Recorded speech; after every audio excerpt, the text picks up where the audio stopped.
this is Bruce Friedman of Adult Site Broker, and welcome to Adult Site Broker Talk, where each week we interview one of the movers and shakers of the adult industry, and we give you a tip on buying and selling websites. This week we'll be speaking with Pauline Ryeland, the Intimacy Whisperer.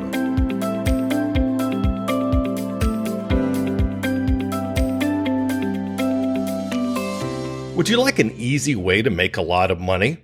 Send sellers or buyers to us at Adult Site Broker through our affiliate program, ASB Cash. When you refer business to us, you'll receive 20% of our broker commission on all sales that result from that referral for life. You can make $100,000 or more on only one sale for some of our listings. Check out asbcash.com for more details and to sign up. At Adult Site Broker, we're proud to announce our latest project, thewaronporn.com. You'll find articles from industry websites as well as mainstream publications from around the world. It's designed to raise awareness of our industry's plight in the war on porn and the numerous attacks on our industry and online free speech by hate groups, the religious right, and politicians. You'll find all that and more at thewaronporn.com. We've also added an events section to our website at adultsitebroker.com. Now you can get information on B2B events on our site, as well as special discounts reserved for our clients. Go to adultsitebroker.com for more details. Now let's feature our property of the week that's for sale at Adult Site Broker. We're proud to offer a unique company with significant revenue and the potential for increased success. This business could be the right fit for someone looking to invest in a low-maintenance, high-reward company. It's a daily pay service designed to cater to performers who are already working on various platforms. In exchange for a percentage, they provide more convenient solutions, including daily, weekly, monthly, or on-request payouts. Advantages include a minimal time investment, rapid growth, scalability, a WhatsApp group for creators, and support for the new owner up to 6 months. Only $74,900. Now time for this week's interview. My guest today on Adult Site Broker Talk is Pauline Ryeland. Pauline, thanks for being with us today on Adult Site Broker Talk. Thank you for inviting me to join you. It's a pleasure. Pauline, the intimacy worshiper, works as an intimacy, that's a tough word, sex and libido coach and educator. She's certified as a somatic, sexological body worker, Tantra teacher, and facilitator, as well as a master trainer and practitioner of Neuro-Linguistic programming, advanced subconscious reprogramming, Errikson Hypnotherapy, and she's a results coach and performance consultant, as well as a Havening Techniques trauma specialist. Pauline, that's the longest title I've ever seen or had to read. Anyway, she works as a transformational coach and leader, working with individuals and couples around challenges they may be experiencing with intimacy, sex, libido, relationships, and everything in between from all possible causes. Pauline works with all aspects of mind, body, and spirit to bring you to a place of alignment with your intimate and sexual desires, as well as clearing emotional blockages, patterns, and limiting beliefs. She is passionate about awakening people to their full potential as sexual beings, as well as sustainability of relationships, and she helps couples to deepen their connections. Pauline is a regular speaker at large events such as Sexpo and many others. She's also been interviewed and contributed to a variety of magazines such as Clio, Cosmopolitan, and more. She's contributed articles for a number of publications and been interviewed many times on television, radio, and now Adult Site Broker Talk. How'd you like your commercial? That's pretty good. I'm just going to give you one correction. Okay. You said intimacy worshiper, and the business name is Intimacy Whisperer. Did I say worshiper? You did. But do you want me to start it again? No.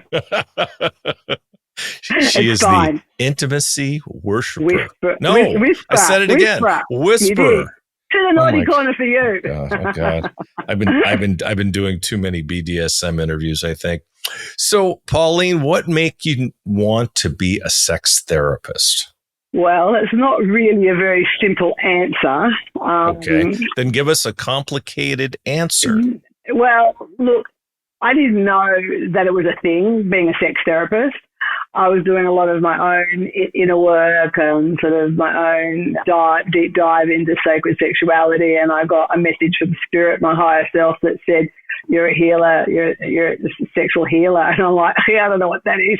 I'll just park that over there. So I just sort of parked it away and carried on. And then as I developed into my NLP training, it sort of came bubbling up a little bit to the surface, and we were playing around with presentation and platform skills where you were practicing getting up on a stage and talking about something. So I had that salt and pepper song going, "Let's talk about sex, baby," and got up and sort of started talking about sex. This was mucking around, really. I wasn't sort of serious about it. And then further along down the track, my girlfriend and I were going through a process to work out what I was going to niche in NLP, because I hadn't really sort of given that much thought. I was just doing it more for personal development. And every time I opened my mouth, she just went boring and slammed a fist in her hand. And I sort of felt like energetically my back was against the wall. And the next minute out of my mouth comes the word sex therapist. And she's gone, "That's it. You know more about sex than anybody I know." And I've gone, "Oh my God, really? I'm not sure about that."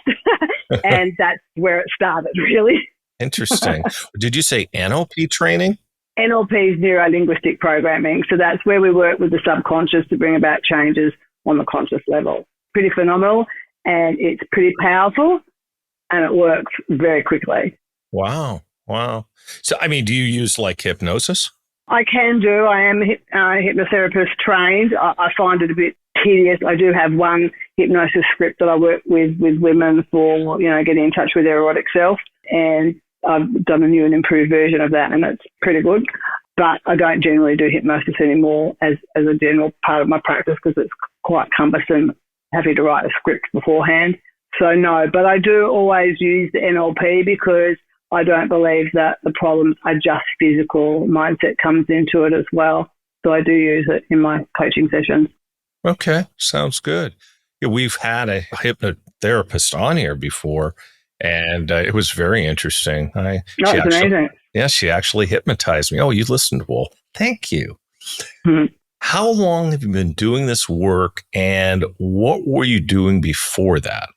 This is almost the end of my 13th year of doing this work. And prior to that, I've been in admin all my life. So 25 plus years doing admin, secretarial, exec secretary, blah, blah, all of that sort of stuff. And I walked away from that and started my own admin business, which I ran for about 2 years. And that was really working for small businesses and getting their offices organised. And I was a bit of a systems queen, and I could do accreditation, like do the paper trail and have all of that sorted. So when I started that, I knew it was a stepping stone, but I didn't know what to. And then obviously it was a stepping stone to doing the work that I'm doing, but I had no knowing at the time. Okay. What sort of people do you work with, and what ages are they? Oh, that is very varied. Initially when I started, everyone says you're going to have a target market. So I was looking at, women 40 plus. But I started getting lots of men coming to me and different ages. So my youngest has been 21 and my oldest has been an 80-year-old couple. So it's pretty varied. I see single people and I see couples and I see one person of the couple, not always together initially. So sometimes someone in the relationship will come and work on themselves and not tell their partner, or their partner's got the support, or they both sit in on the first consult. But I do work a lot with single people as well that just know they've got some problems that they just want to sort out, and it could be, leftover problems from previous relationships, not necessarily sexual, but can be, of course, sexual as well. Yeah. What are the main problems you encounter? Okay, so the biggest one is loss of libido for women. I would call myself a libido specialist, really. So I work with that, and women that don't orgasm or only orgasm occasionally. I work with men with premature ejaculation, loss of erection, or not being able to maintain erection. They're like the standard common things. And then also I've got the more obscure. So I work with women that have internal pain when they have sex. I get rid of that. Doctors can't get rid of it. I absolutely guarantee that I can get rid of that. I've worked with men that have had vasectomies that have gone wrong and they've got nerve damage on their penis. So I actually get the penis functioning again. I repaired that nerve damage. And Peyronie's disease, which is when a man's penis bends, I can get that sorted as well through the same sort of process. So, yeah, that genital numbness, all of that sort of stuff. Vaginismus I can work with. It's a bit more complicated, but I can work with things like that as well. How often do you find yourself, for instance, if there's a condition that you see really is medical, that you're referring them to an MD? I don't think I've ever referred anyone to an MD. Really? Mm-hmm. I've actually had a period where my local doctor had my cards and he would send people to me. He would send men to me that had erection problems and PE because he didn't believe in the Viagra. And he's like, oh, it's all in the head. And I go, well, it's not really all in the head. It's physical as well. Well, it's in one of the heads. It's actually in both heads. So, yeah. So, no, I've never referred anybody to medical, actually. Well, that would be dick joke number one. We'll move on from there. In fact, I was just going to say, I had this one guy come to me. He'd had surgery on his penis for Peyronie's and had nerve damage, and they were going to have another surgery in a couple of months. And I said, no way in hell, you are not having another surgery, not on my watch. I will fix this. And I did. Took us a while, but we got there in the end, and he was fully disconnected from his penis. They weren't having sex. They were a young couple. It was really complex, but we got there in the end, and he connected to his penis, and they started having sex again. So that was pretty cool. That's great. You must find your work to be extremely rewarding in a case like that. Yeah. Like it's about fixing people's problems, but when it's such a big turnaround with something like that, it's amazing. It really is amazing. And they were very suspicious, but they were so desperate and out of options that they just begrudgingly gave me a go. But yeah, no, I get it. It was a bit like that. They were like, because I was working on breaking the adhesions down in his penis, and that started shifting straight away. So it's pretty good. That's cool. What are some of the more unusual sexual problems you've worked with? Oh, I had a guy in his 50s who was a cross-dresser and having erectile challenges, as in not maintaining his erection. He probably looked at himself in the mirror. I don't know. Like it was like he had a lot of. That's mean. I'm going to just ignore that one. Okay, no, you ignore that. I got to throw some levity in every once in a while, or I can't function. So go ahead. Okay, that's fine. And he was very, very depressed. He'd been suicidal at times in his life, and he was just sick of living the lie, And so in the first intake, I'm like, okay, so he wanted to change into his female clothes. And I'm like, you're fine. So he did that, and he was freaking out. So I just got him to calm down. I took him through a process to calm him down and get his system calm, and he was okay. Never made a comment about, oh, nice dress or you look nice. It just was like, how are you feeling now? So I never gave any reference to it. And so I asked him, do you like wearing high heels? No. Do you like to wear a wig? No. Do you like to wear makeup? No. I just like to feel the fabric. And as we progressed through the work, giving him his different exercises and activities to do and working with his mindset, he'd come in and he'd go, I'm so excited. I've just ordered a wig online. I was like, okay, that's nice. And then it was like, I've been Googling how to wear makeup and my aunt's going to show me. I'm like, oh, okay, that's nice. And so little things like that just kept progressing as we got along and cleared stuff. And in the very last session, he said to me, I am obsessed with transgender. I'm not looking at cross-dressing anymore. I'm obsessed. And I went, okay, that's nice. And then at the very end of the session, I said to him, are you a transgender? And his whole being completely and utterly lit up. And then he realized and he totally lost his shit and completely freaked out. I said, that's okay. You didn't know that was potentially buried from an 11-year-old boy. So you brought that out of him, which he really wanted to be brought out. Yeah. And I said, just don't freak out. Just park it over there like a hat. And when you want to have a look, get the hat, put it on your head, try it on, feel it, feel into it, and it freaks you out, put it over there again. Like just slowly, because this is a new revelation. I said, but you need to go and see somebody that's more specialised in this field. So I helped him. I got onto the transgender communities on Facebook and sort of said, this is what's happening. Can I get some recommendations? So I found him a transgender clinic in Brisbane in the city and said, you have to go to the doctor and get a referral. So he did all of that, and he started transitioning. Oh, that's cool. Yeah. Everyone's different. And if he felt that he wanted to be a woman, more power to him. Yeah, 100%. So that would probably be one of the more unusual scenarios. I would say, although it's not like it's uncommon anymore that people are trans. I mean, it's not uncommon at all. No. I've had another cross-dresser before, but he didn't come back for coaching. We did the consult. He was going to sign on, and I just think he just wasn't ready to do anything about it. So it was more about owning it and claiming it, and he was living a dual life with his wife and kids, and it was all a bit too much. So that's the only other time I've come across it. I've been working with a cross-dresser or trans. Okay. Can you explain in more detail about the different techniques and practices you work with and how they not only work together, but how they help the client? Yeah, sure. So I'll start with NLP, which is Neuro-Linguistic programming. So what we're doing there is we're working with the subconscious to bring about change on the conscious mind. So I'll just give you a couple of examples. It's probably easier to explain how it works because of how the process actually works. And it doesn't have to be related sexually.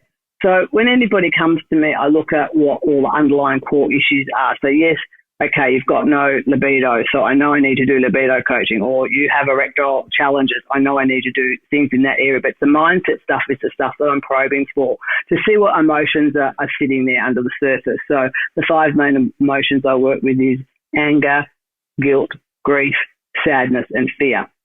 And whether that's connected sexually or not, it doesn't matter, but everything's all linked. So an example of that would be, in my training, I had a fear of getting into a lift. And the teacher said, well, what happens to you when you get in the lift? I said, oh, well, I've got to have my lucky necklace on. I've got to call the angels in. I've got to do all this woo-woo shit. And then I get in the lift, and when it gets to I watch the numbers. And when it gets to my floor, I start counting. As the doors open at a certain point, that's almost permission for me to start having a panic attack. Did you get stuck in there one time? I did get stuck getting the boss lunch once. He was so unperturbed about it. It was like, oh, great. Fine. Go get your own lunch. So she said, well, what would you like? I said, I just want to go up, press the button of the lift, get in, press the button, get out. Like, not really give it any thought. Like it's not a big deal. So she does the process on the whole class. I go off into a zone. I don't know where I went. I did remember hearing her saying, this won't make any difference to you, Pauline. It was a bit of a, tongue-in-cheek sort of comment. And that was that. The following week, I had to go back into town for another training, staying in a different hotel, parked my car, got my bag out, went to the lift, got in the lift, went up to reception, got my room key, got back in the lift, and then I was on the way up to my floor when the penny literally dropped. It's like, oh my God, I'm in the lift, and there I am doing crazy lady dance in the lift. It was just seamless. And that's what happens. The changes are just seamless. So that's how that works with the emotional stuff. With the belief systems, I had a lady that she was nearly 40, never orgasmed, loved her husband a bit, played the game, but just sort of wanted to see what this fuss was about, to see if she could actually have an orgasm. So she came to see me. She'd had some sexual abuse when she was a young girl, around 7, from her grandfather. She'd been through anorexia. She had big baggy clothes she'd always wear. And she was pretty screwed up in a lot of ways. And in the second session, we looked at limiting beliefs, and she had this belief of like, who the hell was she to even enjoy an orgasm? Who the hell was she to even enjoy sex? That was the underlying core belief. Low self-esteem, right? Yeah. So we changed that to a belief more empowering, and it was probably along the lines of, I'm empowered in who I am as a sexual woman.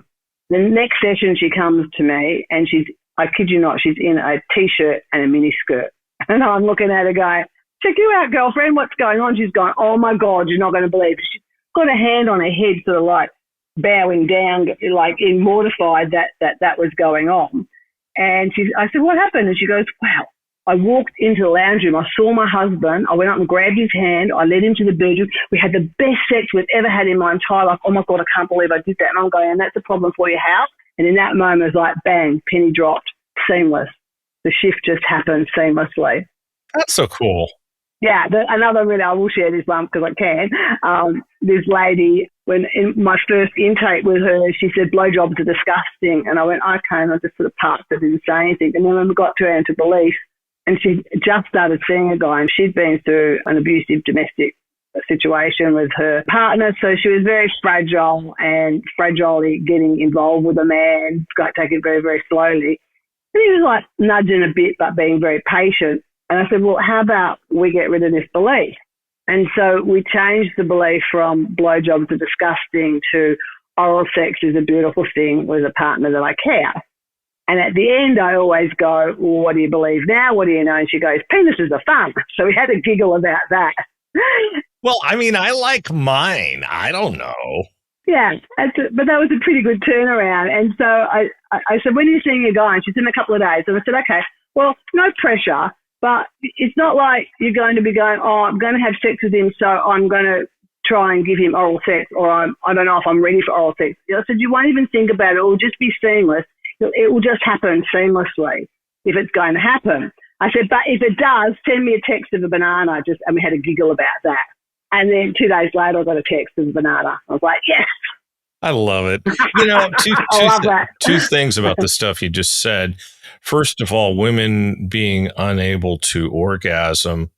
Also, that person, the last person you mentioned, it is all about trauma. Okay. I mean, I had a girlfriend who had been sexually abused by her natural father. That's about as bad as it gets. And she was like, I don't know, first time was probably she was 7 years old. I mean, it was interesting because she always wanted me to like her father. And I was like, fuck him. Don't even get me near him because I'm liable to say something. Yeah, it's always seeking that approval still. She went through drugs and, I mean, all kinds of things. Sexually, she was amazing, but it kind of sent her the other way. She was a bit of a nympho. And I know for a fact, she fooled around while she was with me. I mean, one night we were staying in Lake Tahoe, and she owned up to me later that she had slept with a rock band that was staying on the same floor. And I was just like, okay. Yeah, and so that's the acting out, and that's not clearing the trauma. And so that's why I'm really grateful that I've learnt this trauma technique, because it is so, it's the best thing that I've added into my practice, because it really helps with that stuff so dramatically. It takes away the emotional charge. It's brilliant. It's really brilliant and easy. Yeah. The other thing is, I've heard this saying, and it's so true. Men just need a place. Women need a reason. So if a woman has gone through trauma, or whatever her beliefs are that keep her from orgasming, which actually is not uncommon, then they really have to be there mentally, where men don't necessarily have to. That's kind of the way relationships go. It's kind of God's trick on us, I think. But anyway. Well, I don't 100% agree with you, because, you know, a woman that's not orgasming or only orgasming sometimes, it's like, well, if you orgasm sometimes, why aren't you the rest of the time? Because they're not connected. They're disconnected. They're in their heads and they're not in their body. So I teach how to get into your body and connect heart, genital, brain together. So it's that connection that's key. And often it's about letting go of control. And there's a fear factor there. So it's those things that need to be worked with as well. They need a reason. Yeah, and tap into their sexual energy, which is very different to just experiencing sexual pleasure from touch. We want to work with the energy and get the energy moving. They got to be all there. There's no two ways about it. And when they're not, it just causes problems. So, yeah, 100%. What makes you different from other sex therapists? What makes me different is I bring in the mindset work, 100%. That's the difference, and the trauma work as well. I mean, you know, I've got the Tantra and I've got the sexological body work, but it's the NLP mindset work that I think is one of the key points. And they're doing the havening for trauma or anxiety. I think that's a really great tool. What exactly is havening? Tell me about that. Okay, well, havening was started in America, actually. And I had to pass the science exam, just FYI. It was hard. It's a touch therapy, but I don't touch the person. They touch themselves. So it's like rubbing your hands together is one of the movements. And there's two other movements, like a hug and a facial movement. So when you do this movement, what it does is it calms your nervous system down and floods your system with all the happy hormones, your oxytocin, your dopamine, and your serotonin. So that's why you feel calm. And so as just a general practice, if you're a bit stressed, you can just do that and your system will be calm. But to unlock the trauma, what we do is we do like a talk therapy. It's sort of a bit like brain twisters on some levels, but we also bring in some good things as well. And the client has their eyes closed and they're having the whole time, and I get them to, do these different things and answer me in different ways. But I get them to tell me about the trauma while they're rubbing their hands together and score it. So 10 out of 10 would be horrific. And so at the end of that session, I generally have that score down to a 0. So there's no emotional charge. The goal is 0 to 2, but I of course try to get it to a 0. I mean, and I'm 9 times out of 10 do. There might be the very, probably, I couldn't even count on one hand how many people I've only got to a 2 because they're just hanging on to too much, They're hanging on for whatever reason. But we bring in or incorporate really good things. So when I had this done on me, it was for dental trauma. And at the end of the session, I could find my brain looking for the trauma and I couldn't find it. And I could actually feel my brain like wigging out, if that makes sense. And then over the next few days, I would do the Havening hand practice and say a little mantra, because we create a little empowered mantra to lock into the system. So I would say that mantra because I was going to the dentist like 2 days later for some really heavy gum work done. And I literally was doing it. And I literally had a half a smile on my mouth while I was doing it. And I was going, oh my God, this is weird. I'm smiling about the dentist. Who the hell am I? What's happened to me? It was hilarious. And so I'm like, oh my God, this is amazing. I have to learn this, because I could see what a fantastic addition it would be to my business. But not just for sexual trauma, just for any form of anxiety. Like a guy I'm going to start work with today, next week, in our consult today, he's always had this level of anxiety in his system, and his mother was very anxious and his father was very anxious. And I said, well, and at 4, his mother had a nervous breakdown. And I said, well, at 3 and 4 is when we take on our beliefs. And we take on the beliefs of the people around us, generally our parents. And in that situation, we weirdly, because we're just so complex, we would take on our mother's anxiety because we want to save our mother. Not that you can, but that's what we do. And I said, so you've taken on that anxiety. And I said, and then for him, he's had premature ejaculation all his life. And I said, and so that's weaved its way in with that side of things with you. And he sort of was like, oh my God, he could see the dots joining. So we're going to do a Havening session on Monday, and then on Thursday we're going to start his coaching. I kind of had a funny image when you said I don't touch the patients. I kind of hearkened back to when you were talking about the men and you being able to, I'm going to use the word fix because it was the only word I could think of, when they have Peyronie's or something like that. So you have to excuse me for having that funny thought when you said you don't touch the patients. Yeah, well, in the Havening, I don't. I mean, I have had some clients that have some other issues, and so it's hard for them to do the actual physical touch process of the Havening themselves. So I might give them a little furry piece of fabric and they can stroke that, or they can rub their leg or something. And I can do it on the clients if I want, but I prefer them to do it themselves. And 9 times out of 10, I'm doing it on Zoom anyway. And I only need to see the clients in person if they've got things like Peyronie's, and it just gets fixed quicker. I mean, I can work with people that have those problems and internal problems by not working on them, but the process is a little bit slower, that's all. What are your top 3 tips for better, more conscious sex? Ooh, being present, slowing everything right down, and breath. Interesting. You want to get into details about each? Well, yeah, sure. I mean, being present, that's part of the problems of when we're having sexual challenges, is because we're not connected. So if we're not connected, if we've got this massive disconnection, we're not present. And so if you look around how we function on a day-to-day basis, we are disconnected. We're on our computers, we're on our phones. We don't engage in conversation where we're looking at someone, there's a lot of disruption and distraction around. I have to say, to interrupt, that's the one thing my wife doesn't do. That's the one time she's not on her phone, is what I should say. Yeah. Yeah. So it's like, we have this disconnection. And so it's about learning techniques to actually come into our bodies and into our hearts and get really connected. And when we're in that space and connected within ourselves in that way, then it's easier to connect with your partner. And in that instance, you can connect in a much deeper way. And I think with sex, it's a bit too busy at times. Got to do this, got to do that, like there's a secret checklist. Oh, I've played with the clitoris for, a little bit now. It's time to put my penis in or whatever. And there's too much of this checklist, and it's like, that's not really how sex works. If you're in your body and present, then it's like the energy is flowing. So we want to move out of the space of doing sex to into the space of being. And when we're in the space of being, we're following the sexual energy. So it's a very different experience, which means you are more present. And breath is really key as well for lots of different reasons. Like I always ask this when I do my talks. When I talk about it, I go, think about how you orgasm. How many of you hold your breath?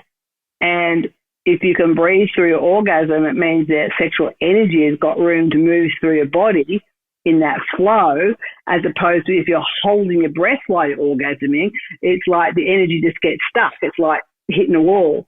It's not moving. So you're only going to go to a certain point. But if you can flow your breath while you're orgasming and then the energy moves forward, you're going to have a different experience as well. I'm going to make it much better, I'm sure. 100%. And I'm all about that. I'm going to try that right after the interview. Okay, excellent. Good to hear. While all this is fresh in my mind, what should a person or couple expect in a standard consultation? Okay, so a consult's really to just talk about the issue at hand, what's going on. And I'm a little bit like Sherlock Holmes. I ask a million questions. I want to know how long they're experiencing it for. Is it just with this partner? Has it been with previous partners? I get their history, health history, their medical history, if they've had surgeries. I find out past relationships and how they unfolded, even going back to childhood traumas, sexual abuse, anything like that, anything major that has, let's say a guy suddenly having erection problems for the last 5 years. Well, what happened 5 years ago? And we tie that in. It's like, oh, well, you split up with your wife or blah, blah, or this happened, or you had this big catastrophe at work or whatever it is. It can quite often be because something that's happened and that's just how your body's responded. So my job is to really uncover the underlying core issues that are driving it. And so that's how I then determine what we're going to do in the session. So a good example would be the guy today. He's had a lifetime problem of PE. It's never been a major issue, but it's becoming more of an issue because he's over it and he's messing with his head a lot, and he's in a great relationship for the last 5 years. I know both of them, and he just wants to be able to take his sexual experience to the next level, and it's just hit and miss. And so he's got this tremendous anxiety every time he goes to have sex. It's like, well, is it going to last? Am I going to lose it? The other week he ejaculated before he even got inside. So it's sort of a bit all over the place. So after coming up with going through different things, he had anger issues when he was doing men's work in the 70s, but never really knew where it came from, but it just sort of dissipated. He said about 12 months ago it reared its head and he got really angry with things. I said, yeah, because let's face it, your sex life is frustrating you and that's a level of anger. So let's work with anger. Let's work with guilt because you'll be feeling guilty about his sexual function. Let's work with fear. That definitely is something that would work on men's heads for sure.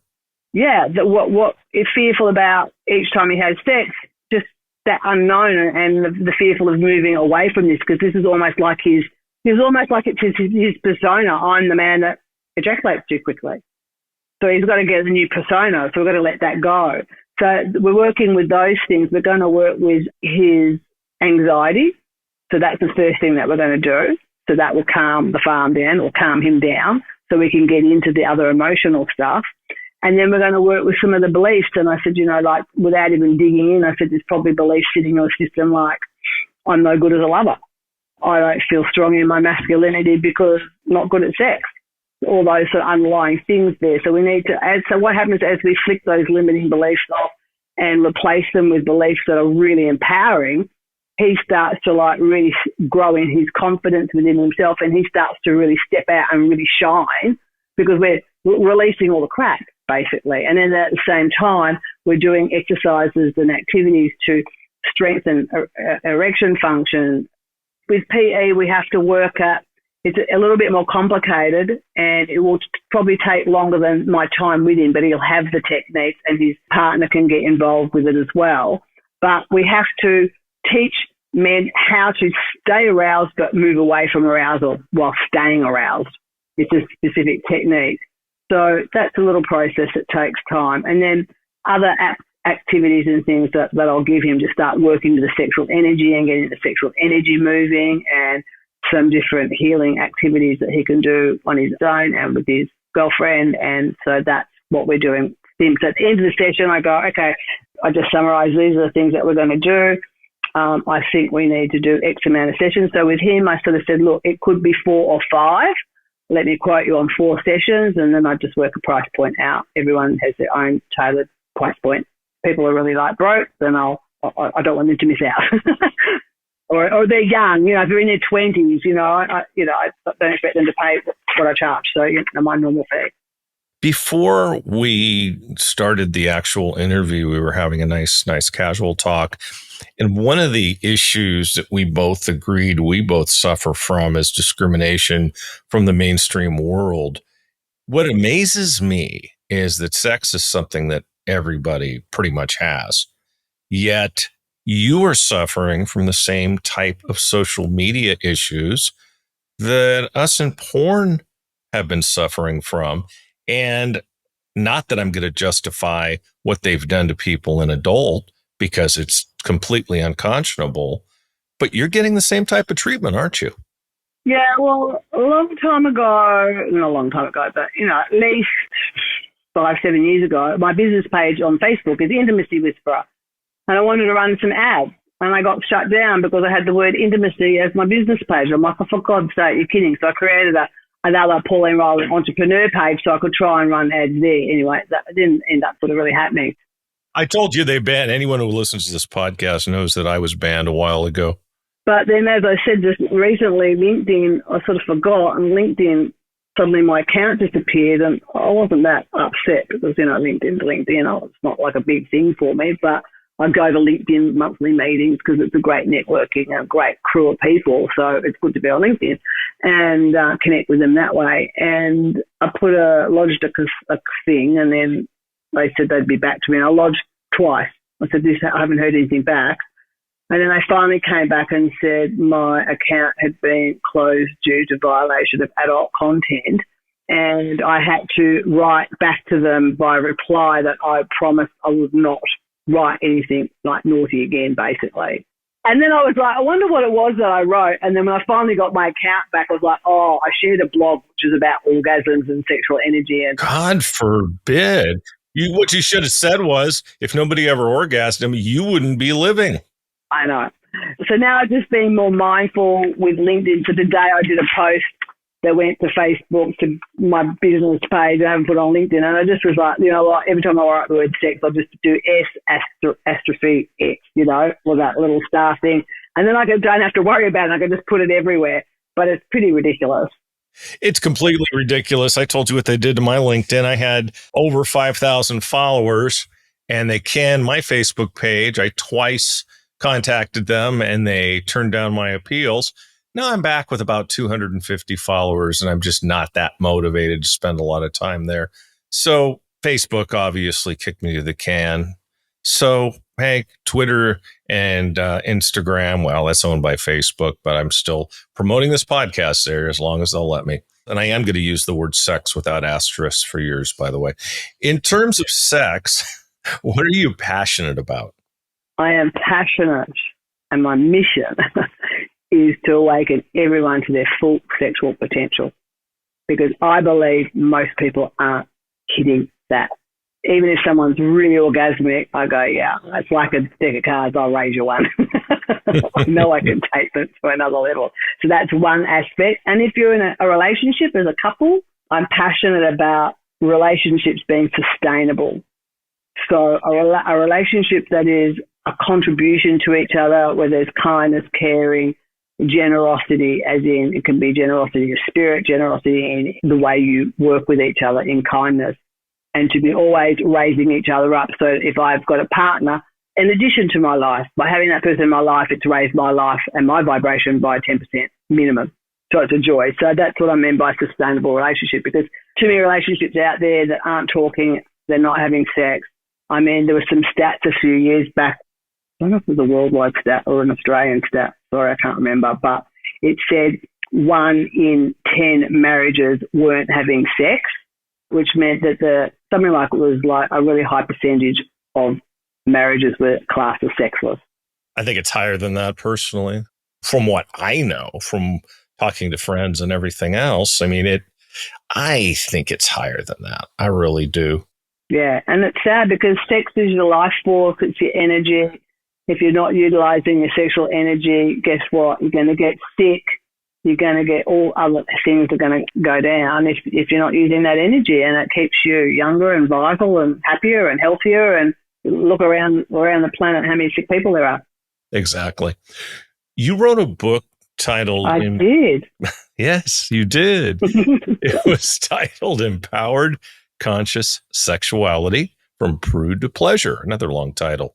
What made you write it, and what's it about? Well, a couple of years back now, probably about 5 years ago, I had all my friends around me writing books. And I'm like, oh, God, I'm not going to write a book. What a lot of work. That was my attitude.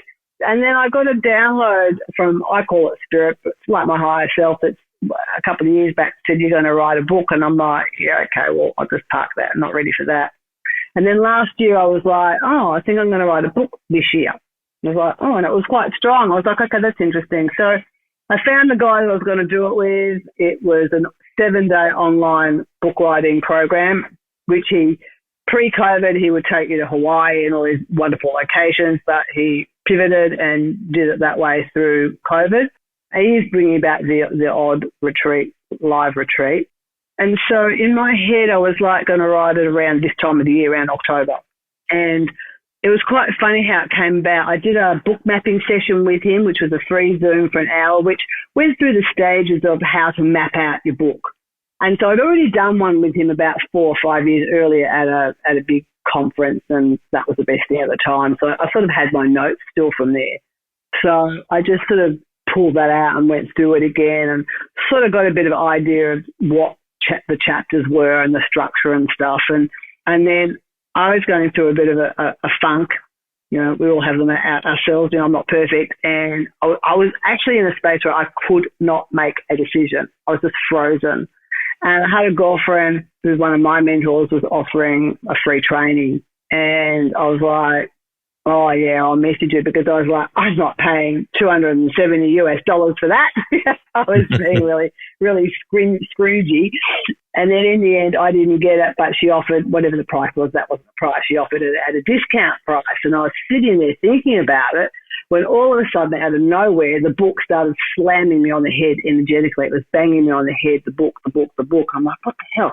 So I've looked, and the book was due to start the course on the Monday. This is on the Friday. So I've messaged the book guy and said, blah, blah, blah, tell me what's going on. And he's come back, and I said, oh, well, I'll let you know Sunday night. He goes, no, applications close at 5 p.m. today. This is at 3 o'clock. And I just went, no. Well, I swore, but you know what I mean.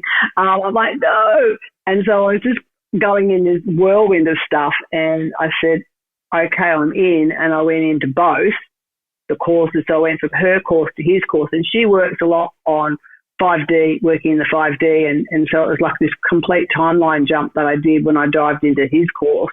And it was 7 days. Facebook was off. I was just sat at the table, and it just literally poured out of me. In 4 days, I wrote the book. And it took me 2 weeks of editing and adding more chapters and stuff. And then it was done, and I launched it in March at the I'm doing an expo called Mind, Body, Spirit Festival in where was I? In Sydney. I launched it there and went to #1 Amazon bestseller in 5 categories. Wow. Congratulations. Yeah, that was pretty cool. Thank you. And I was #1 in somewhere in America, but I can't remember which category. So, yeah. So I was pretty stoked with that. I was very happy. And so the book's my journey about how I got into this work and the different things that sort of led me to where I am. It goes into the modalities I do in a lot more detail. It goes into the types of problems I have, the types of clients I see, some testimonials. And then through the book, there are some activities for people to do when they're single or in a relationship. There's activities for them to do as well. I've gotten really good feedback for it. So, yeah, I'm pretty happy about it. Nice. Something else exciting that happened recently. You were the cover girl in both April and June, both months, for Holistic Bliss magazine. What kind of feedback did you get from that? Oh, really amazing. I've been a part of Holistic Bliss magazine, their print version, for some years on and off. I do the odd token article, and then I did a year I had a column. So I was like the sex column. I could write about whatever I wanted, really. They had a theme each month, so I would try and tie it in with whatever the theme was if it worked. So that was really good. I mean, they go to about 50 countries worldwide, and they're now probably more now, and they predominantly are now online, and they do, I think, 1 or 2 in print local yearly now. And so the owner, editor, Vanessa, put an email out saying, we have 3 spaces for the online cover person. Put your submission in as why we should choose you.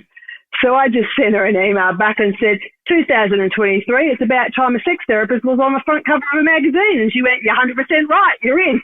So they did it twice. Yeah, so that was very, very cool. And there's another magazine I'm potentially negotiating with for next year as well for a cover, which has a big readership as well. So I'm just thinking about that.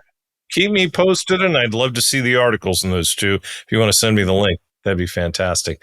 Well, hey, Pauline, I'd like to thank you for being our guest today on Adult Site Broker Talk, and I hope we'll get a chance to do this again soon. Thank you. It's been so much fun, and finally to connect with you as well. Thank you. Indeed. Thank you. My broker tip today is part 8 of what to do to make your site more valuable for when you decide to sell it later. Last week, we talked about information needed to give the buyer and being transparent with the buyer. Here's more information on what to give to a potential buyer. How well has your content been protected from piracy, and what steps have you taken to protect your content? Are you using a piracy takedown or monitoring service? These are important things to know. What promotional tools do you offer to your affiliates? The more tools you offer, the more successful your affiliates will be. What is your traffic breakdown by country? Tier 1 countries like the USA, Canada, the UK, Germany, and Australia are the most preferred. Add in anything else that will add value to the sale of your property that you can think of, such as what custom scripts do you use? What content management system software is on your site? Do you use billing or affiliate software like Nats? What's your retention rate? How you retain your members is of the utmost importance. How many joins and rebills do you have a day? Do you buy advertising? And if so, what kind? Can your content make more money on the DVD or VOD markets, or have you already tapped into those opportunities? How much did you spend to produce or buy the content that's on your site? What do you believe the content is worth now? We'll talk about this subject more next week. And next week, we'll be speaking with Alex Lecomte of Seven Veils. And that's it for this week's Adult Site Broker Talk. I'd once again like to thank my guest, Pauline Ryeland. Talk to you again next week on Adult Site Broker Talk. I'm Bruce Friedman.